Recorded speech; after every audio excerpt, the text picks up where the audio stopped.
Okay, put the microphone on. So we don't have much to do today.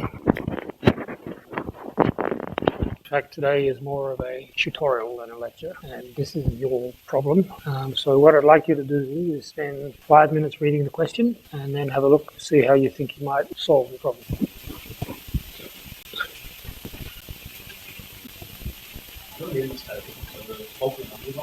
Yep, and along the sides, the left-hand side. So if you look at the minus 100, then at minus 4.63 is at minus 100, then at 120 it's minus 5.42. So the left-hand column is steps of 50, and the horizontal top line is steps of 5.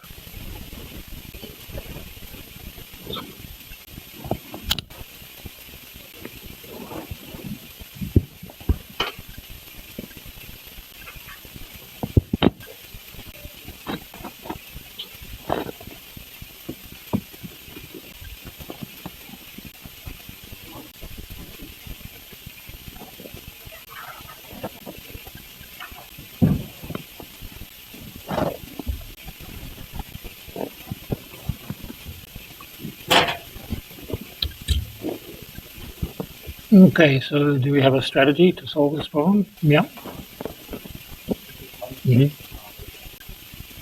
got a difference amplifier at the output. Yep. You got a difference amplifier at the input too.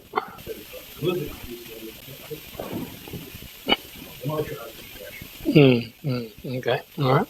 All right. Well, let me ask you. There are a number of things you have to achieve. One is the temperature correction, and the other one is that the output has to be 2 volts at 200 degrees C. So that means that when the tip is at 200 degrees Celsius, then the overall output must be 2 volts. All right, so what is the overall gain?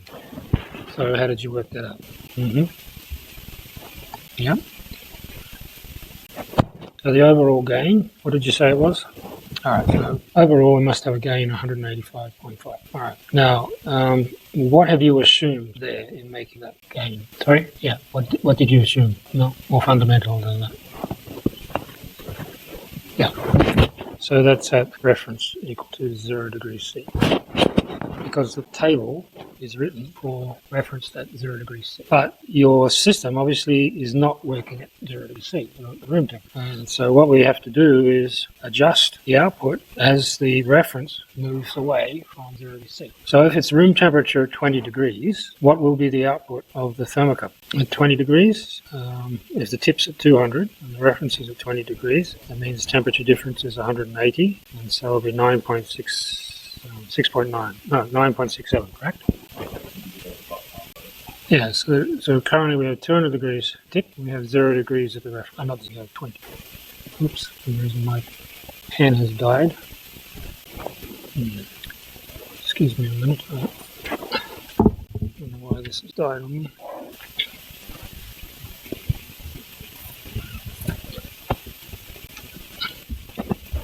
You okay with that? Yeah. So as the reference goes up in temperature, that means the temperature difference is getting less. So we have to adjust for that. So in that case, what do we need to do? The reference goes up by 20 degrees, then we've got to add a voltage to the output so it increases the output, right? So how do we do that?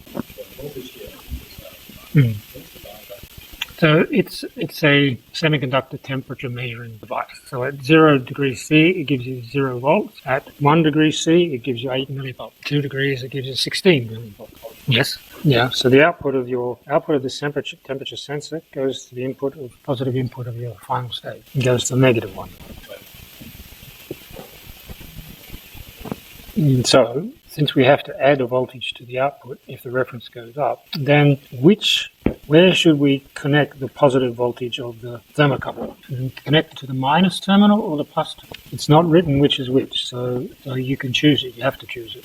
So do you make the lower connection positive or do you make it negative? Which one? The lower one's positive? Yeah. Sorry? The out has to be positive. Second op amp? You mean the first op? Why the second? Yeah. So, but do we have to have the output from the temperature sensor, do we have to add it to the output of the thermocouple or subtract it? We have to add it, don't we? Yeah, because it was lower, right? It's a lower value, so we have to increase it. All right, so what does that mean? The output of the first stage has to be negative or positive? So it has to be negative. Yeah. So V out has to be negative. So that means that which end is the reference? No, I shouldn't put the earth there because I've connected it somewhere else. So that's not right. But what is right is we must have on this side is the positive output and this side is the negative. So then V out will be negative. All right, so what do we do now?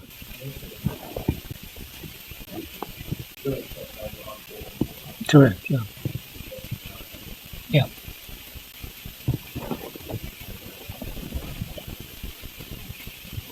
So let's do it graphically. So if you look at your thermocouple, and along here we write the temperature difference, and it's giving me a voltage in millivolts, and it's sort of down here at 0 degrees C, and it maybe does, I don't know, something like that, yeah?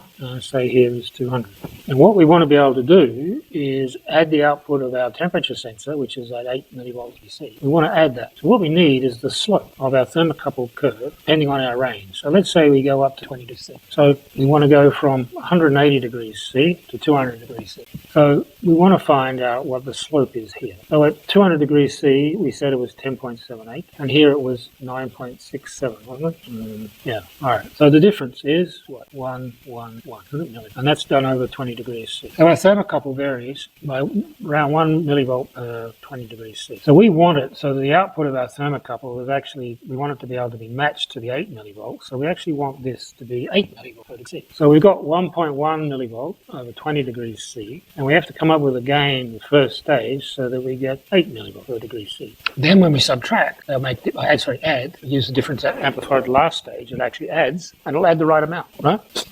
And what, the thermocouple? So the thermocouple only measures temperature difference. It's not an absolute temperature measuring device. So it'll only give you a voltage that's proportional to, is a function of the difference between the reference and the tip. So even though the tip stays at 200, if the reference goes up and down, the output will go up as a thermocouple. Yeah. So that's no good. So we have to make adjustments for the changes. So what we do is find the slope of the output of the first stage from the thermocouple. And if we can match that change in slope with our 8 millivolts, then we can make adjustments. So let's do the the example. So the change over 20 degrees is 1.11, so 1.11 millivolts over 20 degrees. Let's do this example, yeah? So for a difference of 20 degrees C, the output of our thermocouple gives us 1.1 millivolts. Our semiconductor output over 20 degrees change will give us 20 times 8 millivolts. So this is the thermocouple. Our semiconductor gives us 20 times 8 millivolts, which is 160 millivolts. So we have to get the gain so that if I add 160 millivolts here at this stage, then it comes back to the value I want at 200 degrees. So it should come back to 10.78 times the gain, whatever it is. Yeah? So we can see that we have to have a gain of a 1.1 millivolt divided by into 160 millivolts, right? So what's that gain? 660 divided by 1.11. 144? Right. So the first stage must have a gain of 144. It might be easier to do it here. Yeah, it's easier to do it. Oh, no, let's just change this to 8 millivolts so we can do it on this diagram better. No, it's confusing because everything else is different. All right, yeah. No, this one's getting a bit messy. All right, so we worked out we need to gain 144, right? Now, to convince you that that's right, what we should now do is let's try it. So let's say that the tip is 200 degrees C and it's at room temperature of 20 degrees C. So then the thermocouple will give me an output voltage of 9.67 millivolts. And if I now multiply that by 144, what do I get? 1.39 volts. Okay. And then we're going to add, how many millivolts are we going to add? 20 times, we're going to add 160 millivolts. So that means we've got 551. So the output will be 1.55 before we amplify it at the last stage. Now, it's 1.55 volts. Okay. Now, if the reference is at 0 degrees, then we expect it to be 10.78, right? And then the output of our semiconductor will be 0. It's not adding anything, right? So 10.78 millivolts multiplied by 144, what is that? 1.55. So it's giving the right reading, yeah? Whether it's 20 degrees C at the reference or 0 degrees C at the reference, giving the right reading the tip 200 degrees C, okay? So what else is there to do? We have to find R2 and R4. So we want a gain of 144, so what is R2? What's the gain of the first stage? Should be 144. How do you determine the gain of the difference amplifier? It would be R2 on 2000 equals 144. Well, we'll get to that. That's assuming that R2 equals R4. If they don't, then the gain's a little bit messy. It's a messy equation. But you can do it. It means you're giving a different gain to the positive side compared to the negative side. If you want to have both inputs at the same gain, then you want to have them equal. That's what we need, yeah. So that means that R2 equals R4 equals 2.88 kiloohms. Yeah. So now we have to find R6 and R8. So how do we find them? 2.88. 144, isn't it? Oh, hang on. You're right. 140. Why did I put a dot? 280. Yeah, sorry. I don't know why I put a dot. Okay. So now we need R2, R6 and R8. No. Might as well keep your life simple.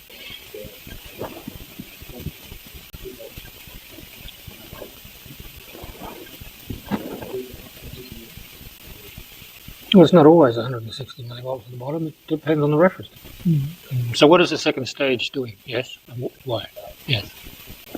So we should have A1 times A2 equal 185, okay? 185.5 or whatever. And we know what A1 is, so therefore A2 equals 185.5 divided by 144, 1.28. So hopefully if you multiply 1.55 by 1.28, you should get 2. Is it 2? 1.99. All right, so we need the gain of 1.28. So what is R6? Yep. Yeah. 12.8k. You don't need a calculator for that one. Well, 12.8, whatever. It's 88, is it? Okay, 88 will make it exactly 2 volts, 1.288. Not enough room. So A2 equals 1.288. So we multiply that by 1.55, we should get 2. Okay, so we need 12.88 or 12.9 kiloohm for R6 and R8. So you think you got it? Well, you're lucky because there's another one. Yeah, have a go. Let's assume the same conditions. 2 volts at 200 degrees. Yeah. I mean, it will vary, it's not always 20 degrees, so it should still work. What matters is the slope. Now, let's say the output has that 200 degrees C difference. We want to have an output of 10 volts. Otherwise, you're going to get numbers less than 1. Yeah.